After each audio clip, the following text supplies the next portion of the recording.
Nangyari? Actually, my day started beautifully. Shinwa University? Be prepared for Chelsea Fest! Sundo ka na yata ng yaya mo. And then, I saw him. I finally saw my Prince Charming. Turns out, he's a monster. Lang walang ganti. Tingnan mo, si Adrian nag-post. Teka, ito yung kasama niya. Kyle Shinwoo, yung anak ng may-ari ng school na to. Kaya naman pala ang parusa ni Kyle. Aba, matindi. Hindi kita ipapa-expel sa isang kondisyon. Explain mo! Ako?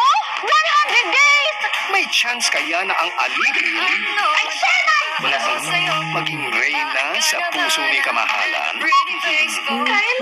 Wattpad presents Mr. Popular meets Miss Nobody. Ngayong Lunes na, 7 p.m. sa TV5.